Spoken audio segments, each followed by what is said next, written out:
এত দুঃখ রাখব কোথায়, রাখার জায়গা নাই ভাইরে।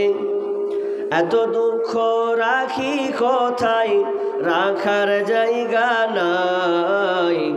আমাদেরই কপালেতে শান্তি কেন নাই ভাইরে, আমাদেরই কপালেতে শান্তি বুঝি নাই। এত দুঃখ রাখি কোথায়, রাখার জায়গা নাই ভাইরে। এত দুঃখ রাখব কোথায়, রাখার জায়গা নাই।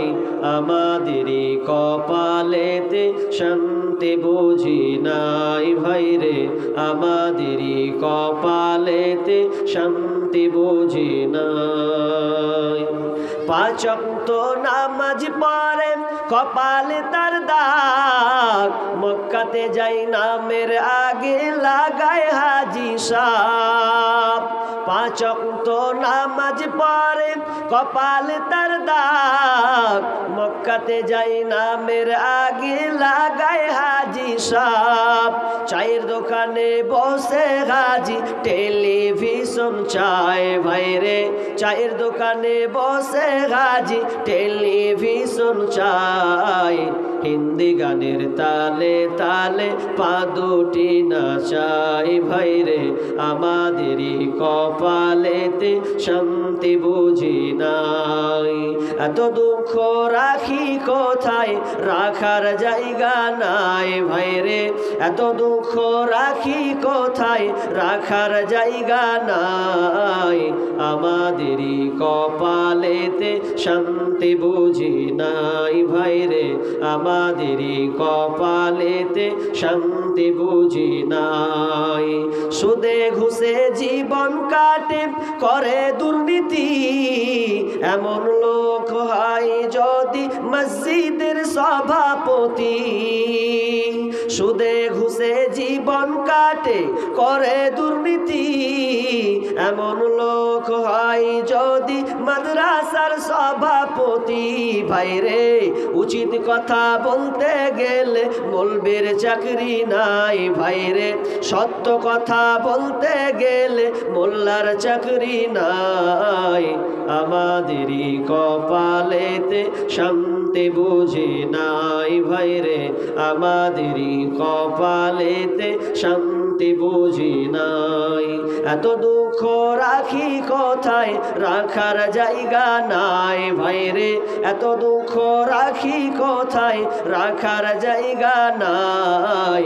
আমাদেরই কপালেতে শান্তি বুঝি নাই ভাইরে, আমাদেরই কপালেতে শান্তি বুঝি নাই।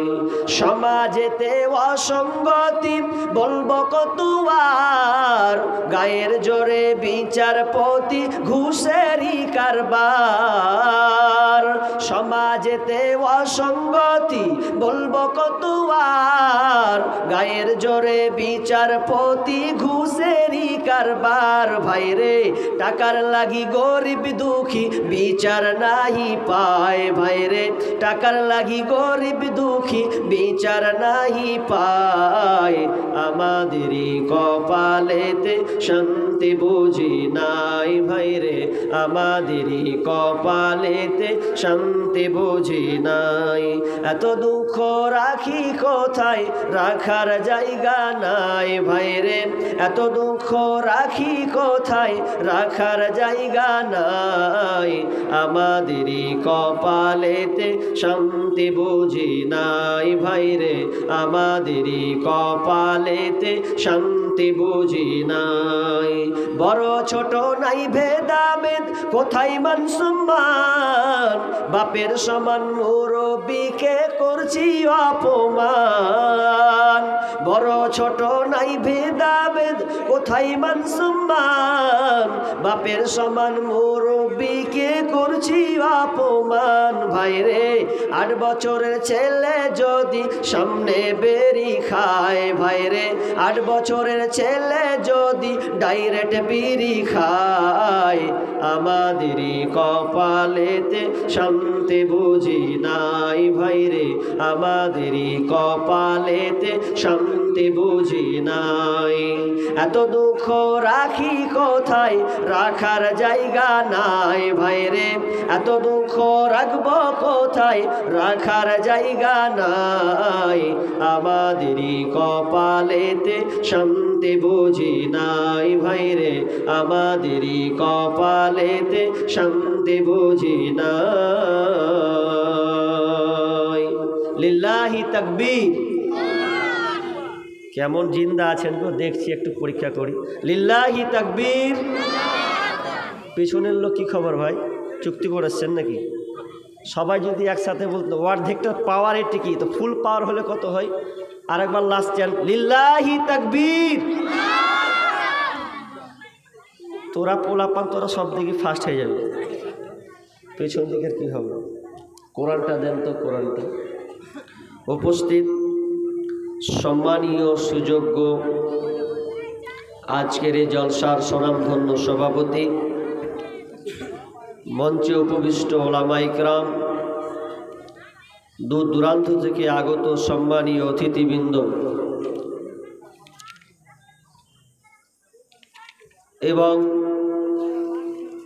আমার সম্মুখে বসে থাকা দিনদার ইমানদার মুমিন ভাই সকল, প্রজেক্টের মাধ্যমে দেখনেওয়ালি মা ও বোনেরা, প্রথমে সেই মহান মুনিবের দরবারে প্রশংসা করব, যেই মহান মুনিব আমাদেরকে একটি মসজিদ কেন্দ্রিক একটি আলোচনা সভা, যিনি আমাদেরকে বিভিন্ন এলাকা থেকে ধর্ম বর্ণ নির্বিশেষে সকলকে শোনার একটা সুযোগ দিয়েছেন, সেই মহান মুনিবের প্রশংসা করব বলি আলহামদুলিল্লাহ। অতঃপর শান্তি বর্ষিত হোক সকল নবীদের উপর, বিশেষ করে আমাদের শেষ নবী জনাবে মুহাম্মদুর রাসূলুল্লাহ। আমরা সকলে বলি সাল্লাল্লাহু আলাইহি ওয়াসাল্লাম। মুহতারাম মুকাররম, মাশাআল্লাহ আপনারা যথেষ্ট ঠিকভাবেই বসেছেন। আমার প্রশ্নকে আপনারা শেষ করে দিয়েছেন। তবে আমার অনুরোধ থাকবে, যেহেতু আর বিরক্ত হওয়ারও কোনো প্রশ্ন ওঠে না, এরপরে কোনো আর বক্তা নেই, তার মানে আমি লাস্ট বক্তা, মানে ফুটা ফাটা বক্তা লাস্টেই উঠে। সেই ছোট মানুষ হিসাবে আমি আপনাদের সামনে উপস্থিত হয়েছি। আমি আপনাদের সম্মুখে মহাগ্রন্থ আল কোরআনের 3টি সূরার 3টি আয়াত পরিবেশন করেছি এবং 2খানা হাদিসে নববী পাঠ করেছি। এই আয়াত এবং হাদিসকে সামনে রেখে আজকের আলোচ্য বিষয় বিবাহ। ভালো বিষয় নাই? ইয়ং তরুণ যারা আছে বলতে চলবে, চলবে তো ইয়ং তরুণ বলো, বিষয়টা চলবে? মাশাআল্লাহ চলবে। না চলা হয়, বাপ মা বসে আছে তাড়াতাড়ি বিয়েটা দিয়ে দেয় নাকি? অনেক সময় সাহস পাই না। তো বিবাহ সম্পর্কে আমি আপনাদের সামনে খুবই গুরুত্বপূর্ণ একটি বিষয় আপনাদের সামনে বলার চেষ্টা করছি।